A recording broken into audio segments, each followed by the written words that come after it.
अभी मेरा बेटी को मैं बोलूं निकल जाओ मेरे घर से, अभी तो शादी हो गया तो बोले अपना छोटा सा जगह दिल्ली में बनाया, तो फिर भी मैं उनको बोले निकल जाओ आप मेरा घर से, तो वो क्या बोलेगी, मैं किधर जाऊं, मेरा घर यही है। जब हम घर में जन्म लिया है, हर बात का हकदार भी है हम, हर चीज का हकदार भी। जन्म लिया तो जन्म से हक है, हर चीज का हक है। अभी उदाहरण के तौर पर मैं आप लोगों को ऐसा बात नहीं होगा, लेकिन समझाने के लिए नहीं बोलता। अचानक मेरा मौत हो गया, इधर बैठे बैठे, ये घड़ी इधर है, ये शारीरिक चीज है, आप सबको हक है मसीह में, लेकिन शारीरिक के तौर पर कौन किसको हक है उनका, मेरा बेटी इधर बैठा है, इधर में बैठा, अचानक आप सबको हक है आत्मिक तौर पर है, लेकिन समझाने के लिए बोलता हूं, तो जन्म से मिला हुआ हक है। हम परमेश्वर के घर में बाकी लोगों की तरह भीख मांगने वाला नहीं है। आपको मालूम है बहुत पास्टर लोग सिखाता है मांगो मांगो मांगो मांगो मांगो। आप अपना बाप से बाकी लोगों की तरह मांगता है, अपना असली बाप हक से लेता है, भीख मांगता है नहीं। हम परमेश्वर से भीख मांगने वाला लोग नहीं है।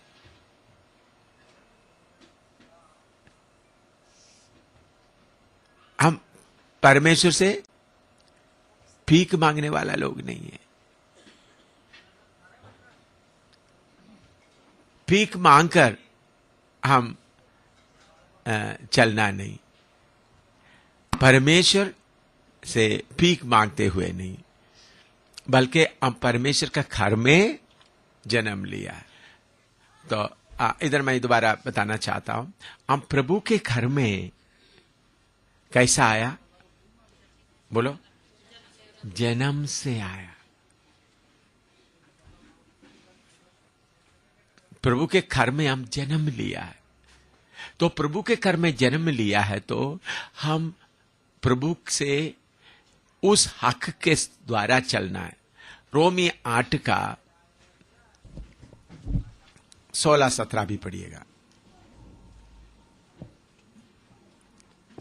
रोमी 8 का 16-17। आत्मा आप ही हमारी आत्मा के साथ गवाही देता है कि हम परमेश्वर की संतान हैं। आत्मा आप ही हमको गवाही देते हैं, हम किसका संतान है, परमेश्वर का संतान है।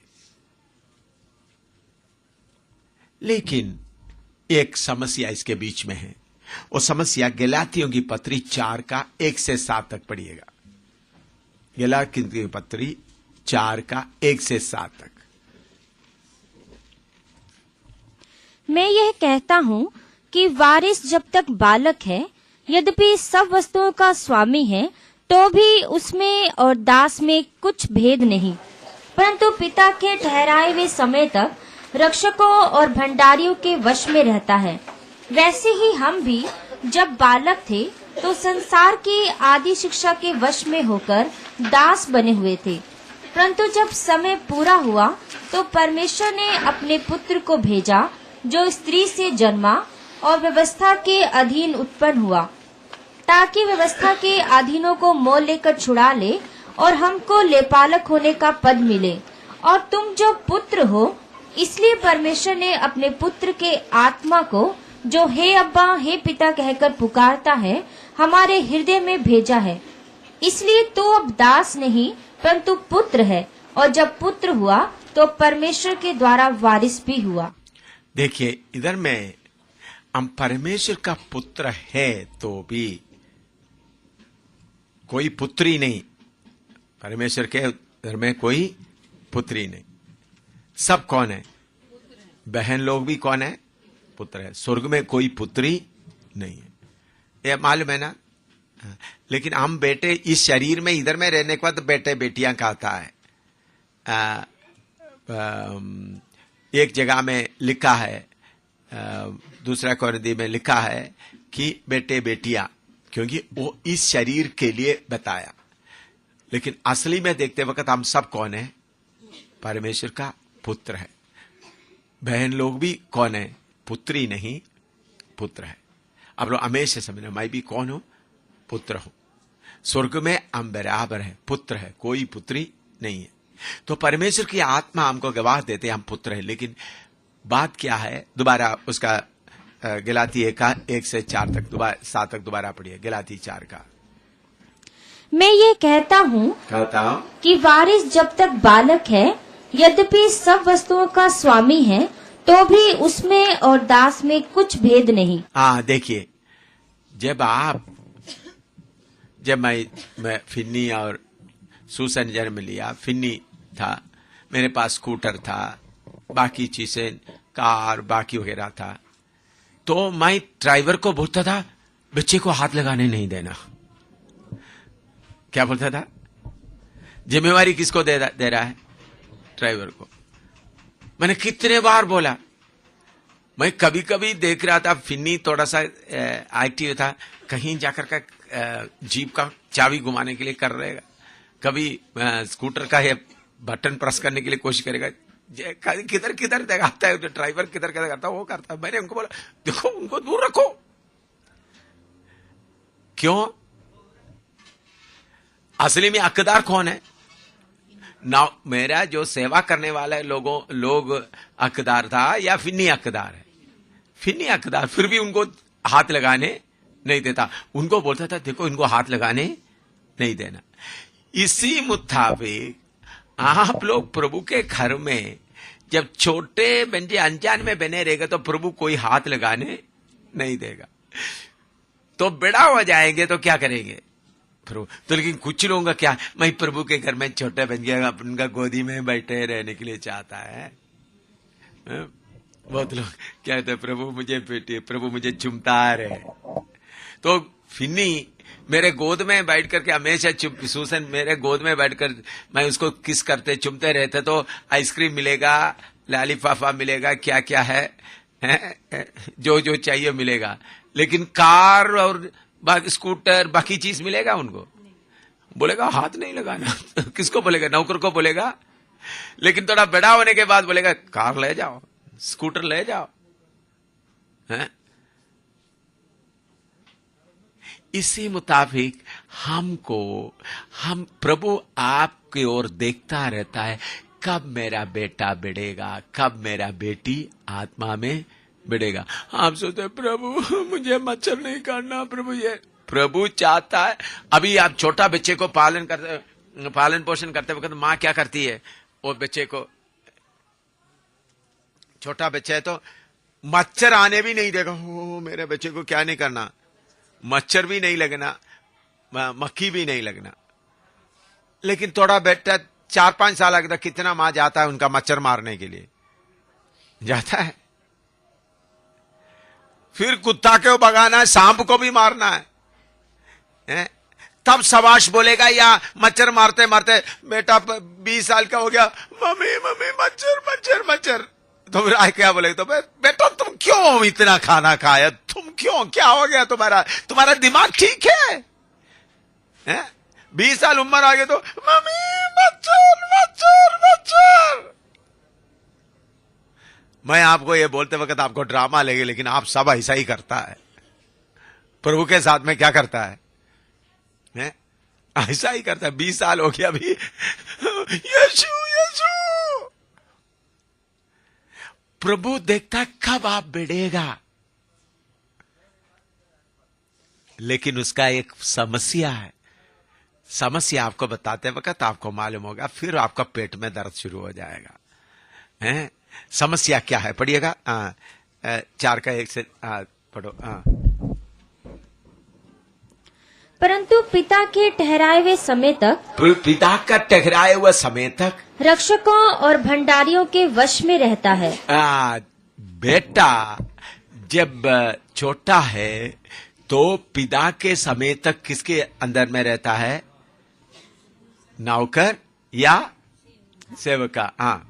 वैसे ही हम भी हाँ, जब बालक थे तो संसार की आदि शिक्षा के वश में होकर हाँ। दास बने हुए थे। हाँ, परंतु जब समय पूरा हुआ तो परमेश्वर ने अपने पुत्र को भेजा, जो स्त्री से जन्मा और व्यवस्था के अधीन उत्पन्न हुआ, हाँ। ताकि व्यवस्था के अधीनों को मोल लेकर छुड़ा ले और हमको लेपालक होने का पद मिले। हाँ। और तुम जो पुत्र हो, इसलिए परमेश्वर ने अपने पुत्र के आत्मा को, जो हे अब्बा हे पिता कहकर पुकारता है, हमारे हृदय में भेजा है। हाँ, देखिए, हम जब छोटा बच्चे को बड़ा करने के लिए सेवक होता है, इसी मुताबिक परमेश्वर अपना आत्मा को हमको लेपालक के रूप में दिया है।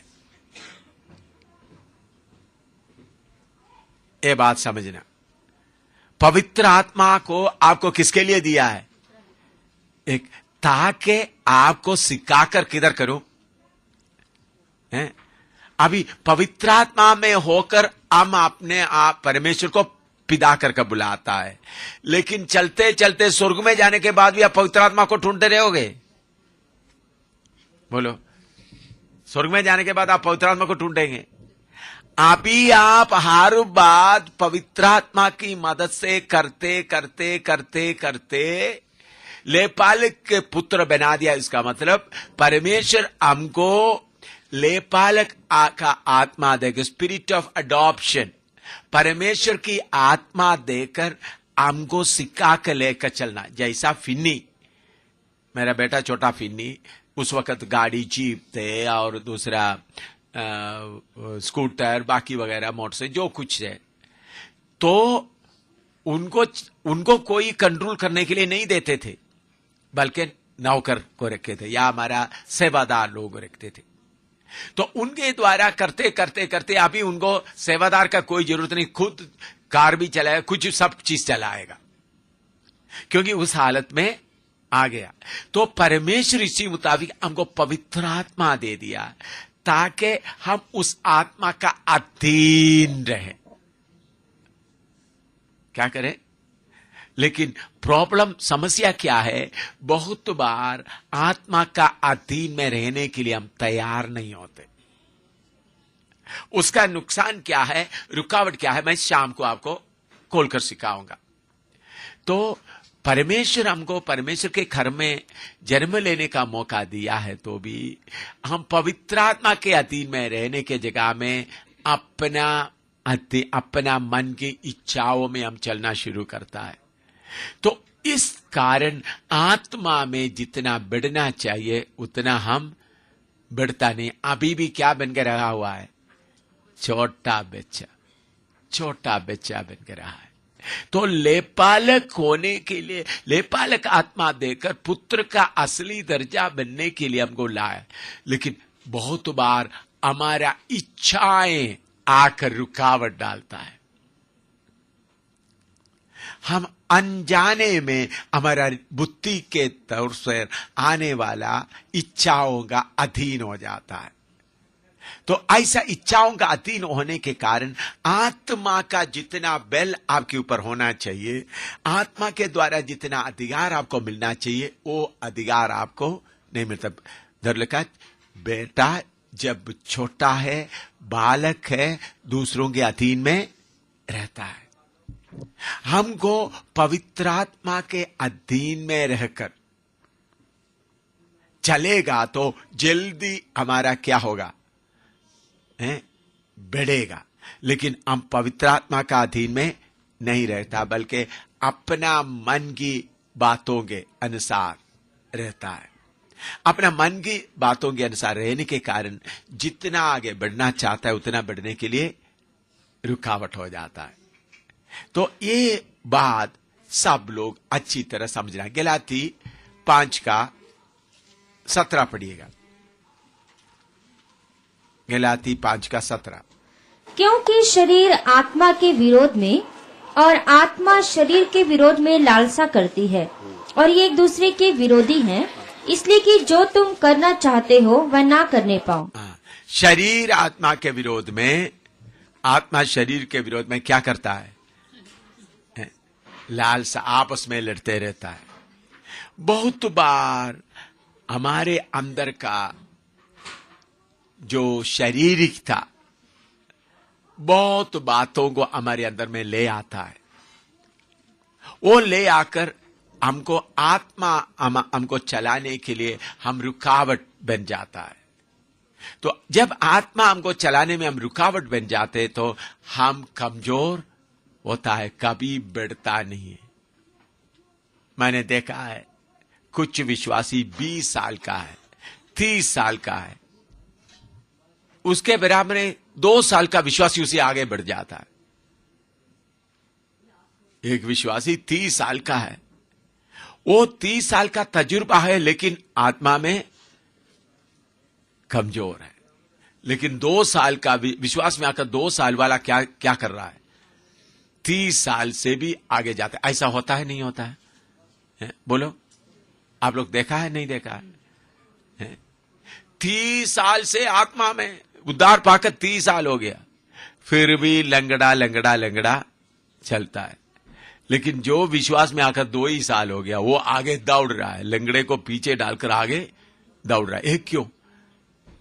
जो 30 साल का विश्वास में आया उन्होंने आत्मा को उनको बढ़ाने नहीं दिया, ज्यादा उनका बुद्धि काम करता रहा, शारीरिकता काम करते रहने के कारण उनको आत्मा में बढ़ने के लिए मौका नहीं हुआ। लेकिन 2 साल का 1 साल का है तो क्या कर रहा है? अपने इच्छाओं को दबाकर आगे जाता है। तो जो इच्छाओं को दबाकर जाएगा वो ही क्या कर सकेगा? आत्मा में आगे बढ़ सकता है। इसलिए लिखा है शारीरिकता को क्रूस पर चढ़ाना। पढ़िएगा गलाती 5:24। गलाती 5:24। और जो मसीह यीशु के हैं उन्होंने शरीर को उसकी लालसाओं और अभिलाषाओं समेत क्रूस पर चढ़ा दिया है। हाँ, लालसा और अभिलाषा। लालसा मतलब हमारा दिल में आने वाला ख्वाहिश, लालसा और अभिलाषा। अभी आप बाजार में गए, उधर में एक नया स्वेटर देख लिया, आपके अंदर का शरीर का क्या बोलेगा? हो देखो स्वेटर ले लो, तुम्हारे लिए अच्छा होगा। उस वक्त आप उस बात को स्वीकार करेगा तो आप किसके अधीन में हो गया? उस शारीरिकता के अधीन में हो गया। तो अगर आप अच्छा स्वेटर देख लिया, अच्छा ठीक है, ए शारीरिकता तुम उधर रह, मैं देखता हूं, चलाने वाले को पूछता हूं। चलाने वाला कौन है? हाँ, इधर आकर पवित्र आत्मा, और स्वेटर तुमको चाहिए? तुमको चाहिए? तो 2-3 बार पूछा तो पवित्र आत्मा कुछ भी नहीं बोला है तो शरीरता को बोलना, साफ अनुमति नहीं दे रहा है भाई। किसको बोलना है? आपका शरीरता का भाई साहब। क्योंकि वो क्यों भाई है? क्यों उसको भाई बुलाता है? हमेशा साथ रहता है, हर बात में पगले कौन आता है? पवित्र आत्मा आता है, आपका शरीरता आता है? बोलो, कौन बरकत देखा है? बोलो, कौन आता है पहले? भाई शरीर की, असली में शरीरता हमेशा बोलने के बिना आता है। वो इतना जागता रहता, खाब एम शामिल को मदद करूं। आप लोगों को शायद ऐसा करता नहीं होंगे, आप लोगों से दूर रहते, डरते हुए दूर रहते होंगे शरीरता, है ना? हैं? आप लोग बड़ा डंडा लगाते हैं इसलिए शरीरता मुंह नहीं खोलते होंगे। हैं? हमेशा हमको हर बात में मदद करने के लिए आने वाला कौन है? फर्स्ट, आप बोलो ना बोलो, सुबह हो, दिन में, रात को, तो शरीर का मदद करने के लिए इतना आगे आ जाता है। पवित्र आत्मा तभी आता है। पवित्र आत्मा असली में इस बात में बहुत सोमपेरी, सुस्त है? सुस्त मैं बोलता हूं, क्यों? उनको जाके जगाने के बिना वो आगे नहीं आएगा। ये भी आप समझाए? तो अभी आप बाजार में गया, एक स्वेटर देख लिया। कल मुझे एक स्वेटर अच्छा मिला है, बहुत अच्छा है, धन्यवाद हो, मैं प्रार्थना दिल्ली से मैं लोग लेके आया, अच्छा है, गर्म है। मैं प्रभु का धन्यवाद दिया। मैंने तो कहा पहनना है या, तो बोला पहन लो, ठीक है। तो जब पहन लो को बोल दिया तो मैं पहन लिया। और पहनने के लिए पवित्र आत्मा नहीं बोलना तो मैं क्या करना था, नहीं पहनना था, पहन लो, ठीक है, धन्यवाद। तो मैं पहले पवित्र आत्मा से पूछा खोलकर देखना है।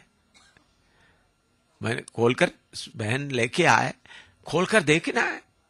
तो उसके लिए भी पवित्र आत्मा बोला खोलो देखो। फिर बोलो, फिर पहनना है, पहनने के लिए अनुमति दिया।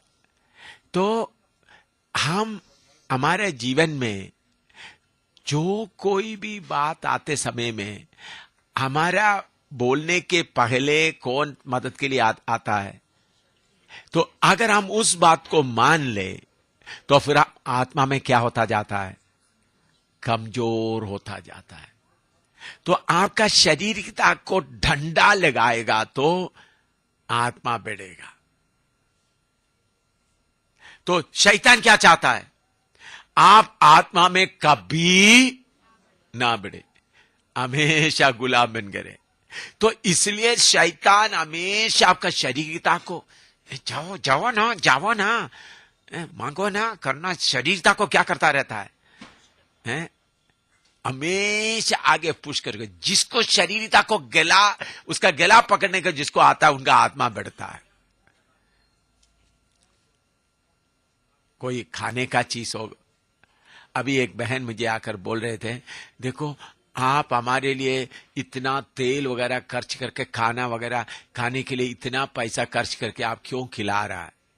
एक बहन, ये तो हमको ये हमारे लिए अच्छा नहीं था। मैंने बोला प्रभु ने आपको खिला रहा है, प्रभु ने बोला इनको खिलाओ, ताकि शायद मालूम नहीं आपको और आगे क्या प्रॉब्लम होना। प्रभु ने बोला इनको खिलाओ, जितना हो सकता है तुमसे हो सकता है, जितना तैयार कर सकते हो उनको क्या करो, खिला। हम इधर प्रार्थना भवन में अभी आप और किसी दिन में आकर देखना कौन सा खाना हम खाता है। अभी हम लोग, अभी किसी दिन आप लोग सरप्राइज थोड़ा विजिट करके देखना हमारा प्रार्थना भवन में क्या बनता है, आमतौर पर हम क्या खाता है। लेकिन इस वक्त प्रभु ने बोला अच्छी तरह खिलाओ, जितना हो सकता है। तो बहन ने बोला क्यों मैं ऐसा कर रहा। अभी ब्रेक के समय में एक बहन बोला अब मुझे दुख लगता है। तो देखो बहन लोग, आप लोग कोई उपवास नहीं करना, पेट भर कर खाना, क्योंकि आपका शरीर किसका मंदिर है, किसका। देखो शरीर को नहीं मारना, बहुत लोग शरीर को मारता है, मैं शारीरिकता को मारना, शरीर को नहीं मारना। कुछ लोग क्या करता है, ओ मेरे अंदर में इच्छा आ गया, ठीक है अभी आज पूरा उपवास करेंगे, उसके बाद दूसरे दिन डबल खाएंगे, शारीरिकता फिर भी नीचे जाएगा, शारीरिकता और डिग्री पकड़ेगा। भाई शरीर को नहीं मारना, शारीरिकता को मारना है। इस शरीर को मारना, शारीरिकता को मारने में फर्क है, वो बात मैं आपको समझाता। अभी आपने आपके मुंह से कोई एक गाली निकल गया, गाली निकल गया तो मुंह से निकला, तो इसलिए क्या मुंह को एक थप्पड़ मारो। जीव तूने गाली, तो जीव को लेकर क्या करें, जीव को बाहर निकालकर उसको सुई लगाओ। बोलो ये हिंदू लोग और ये कैथोलिक लोग भी, कैथोलिक या फ्रांसीसी लोग क्या करता है, रस्सी कमर में बांधते हैं, उधर से कीड़े निकलता है। कुछ लोग जूता में की लगाकर उसके ऊपर चलता है, शरीर को मारता है। भाई शरीर को मारने से कोई फायदा नहीं, शरीर के अंदर एक शारीरिकता रहता है, उसको मारना है। उसको कैसा मारना है, उसका जो मांग को क्या नहीं करना, पूरा नहीं करना। उपवास कर दिया, उपवास इसलिए करना है प्रार्थना करने के लिए टाइम मिल जाए, अपने आप को नम्र करने के लिए। शारीरिकता को मारने के लिए उपवास करने से काम नहीं बनेगा। उपवास कर दिया तो पूरा थोड़ा सा एक डबल खतरा है। कैसा, तुमने शरीर को मार दिया ना, अभी डबल खा लो, डबल खा लो। और पूरा ऐसा नहीं, हमारे मन के अंदर आने वाला बातों को शारीरिकता का बातें, उदाहरण के तौर पर आपको किसी बहन के खिलाफ आपने गुस्सा कर दिया, तो गुस्सा करने की जगह में गुस्सा कर दिया, ओ तूने उस बहन से गुस्सा कर दिया, आज तुम दोपहर को खाना नहीं खाएंगे। आप लोग सुन रहे हैं ना मेरी बात? कितने लोगों को समझ में आ रहा है? अभी एक बहन के साथ आपने गुस्सा कर दिया, वो गुस्सा हो गया, ठीक है इसको सजा देता हूं, आज दोपहर को खाना नहीं खाएंगे। सोचे हाँ ठीक है, खाना नहीं खाया इसलिए गुस्सा कंट्रोल होगा, सोचकर आप रहे थे। भाई गुस्सा कंट्रोल नहीं होगा। शाम को खाना खा लिया, दूसरा दिन उसका डबल गुस्सा आ जाएगा। तो इसलिए कैसा करना है, गुस्सा करिए तो खाना खा लिया, तो उस बहन के साथ में गुस्सा किया, पब्लिक के सामने जाकर उनका पांव पकड़े, पब्लिक के सामने जाकर उसका पांव, तब किसको लगता है चोट? शारीरिकता को। पब्लिक के सामने जाकर उसको बेइज्जती कर। जो व्यक्ति अपने आप को बेइज्जती होने देता है वो जल्दी आगे बढ़ेगा। जिन्होंने अपना बेइज्जती, नहीं मुझे बेइज्जती नहीं होना, बहुत रोना आएगा। कौन रोता है मालूम है? शारीरिकता का बच्चा बहुत रोता है। ओ तुमको बेइज्जती हो गया, मैं क्या करूं? बेइज्जती हो गया, मैं और लगाऊंगा तुमको, रो और जोर से। आप लोग क्या करो? मुझे बेइज्जती हो गया, मुझे बेइज्जती कर दिया। बेइज्जती होने से दर्द किसको होता है? शारीरिकता आपका दुश्मन है करके जो पहचानता है, बेइज्जती होने देगा। बेइज्जती करो, बेइज्जती करने वालों को बोलेगा शाबाश मारो। और मेरे साथ एक बंदा है, उसका नाम शारीरिकता है, वो कोई भी किसी बात से मुझे आगे जाने नहीं देता, आप लोग मारो उसको। तो जिन्होंने बेइज्जती करने रोता है वो हमेशा क्या करता रहेगा? उनका शारीरिकता कभी भी उनसे, ठीक है ना? समझ में आ रहा है? समझ में आ रहा है नहीं आ रहा है? कुछ लोग हैं, मुझे बाकी सब में से तो मुझे बेइज्जती नहीं करना, बेइज्जती नहीं करना, बाकी सब ठीक है, बेइज्जती नहीं करना। भाई बेइज्जती होने से आपका शारीरिकता के ऊपर मार खूब पड़ता है। शारीरिकता के ऊपर मार पड़ेगा तो क्या रहेगा? वो अपने आप वश में आएगा। लेकिन जो अपने इज्जत, तो मेरा इज्जत की सवाल है, कुछ लोग बोले मेरा इज्जत की सवाल है। इज्जत किसका चाहिए? इज्जत किसको चाहिए? आपको चाहिए? आपका शारीरिकता को चाहिए? शारीरिकता को चाहिए। भाई इज्जत को मिट्टी में मिला दो। इसलिए पौलुस बोलता है, कैसा जाना? इब्रानी 13 का 13-14 पढ़िएगा। इब्रानी 13 का 13-14। सो आओ उसकी निंदा अपने ऊपर लिए हुए छावनी के बाहर, आओ हम इज्जत तो अपने ऊपर लिए हुए किधर जाए? छावनी के बाहर। आओ अपने इज्जत लेते हुए छावनी के, भाई इज्जत लेकर छावनी के अंदर ना, छावनी के अंदर ठट्ठी खाना है। इज्जत वालों तुमको छावनी के बाहर कोई जगह नहीं है। इज्जत वालों तुमको जगह किधर है? छावनी के अंदर। छावनी के बाहर लैट्रिन पड़ा हुआ है, गंदा पड़ा हुआ है, मरा कुत्ता पड़ा हुआ है। छावनी का बाहर का मतलब किले के बाहर, मैंने छावनी के बाहर मतलब जिधर गंदगी फेंका हुआ है। तो इज्जत वालों को किधर में जगह नहीं है। तो आपके शरीर का क्या बोलते हैं? बाहर नहीं जाना भाई, इज्जत के साथ इधर ही रहना हो दूसरों के। जिन्होंने अपना इज्जत को बेइज्जती होने जितना जल्दी देता है, उनका शारीरिकता क्रूस पर लटकने के लिए, क्रूस पर शारीरिकता कभी मरेगा नहीं। मरने वाला चीज नहीं है वो। उसको आप क्या कर सकते हैं? कील लगा सकता है। बाकी लोग मिलकर, मेरा शारीरिकता के ऊपर मुझे कोई बेइज्जती करता है, मुझे कोई बुरा बोलता है तो मैं बहुत आनंदित होता हूं, बहुत खुश होता हूं, ताकि क्या है, वो मेरा भलाई करता है। मेरा दुश्मन कौन है? शारीरिकता। तो बेइज्जती करने वाला आपको मदद करता है या बर्बाद करता है? मदद करते हैं भाई, वो डंडा लगाते हैं आपका दुश्मन के ऊपर। तो इसलिए अपना उस शारीरिकता में आत्मा आपको चलाने के लिए खड़ा है, लेकिन कौन आपको चलाने के लिए आगे आते रहता है? हाँ, वो बोलेगा हो देखो तुम्हारा बेइज्जती हो गया ना, फिर इतना रोना आ जाता है।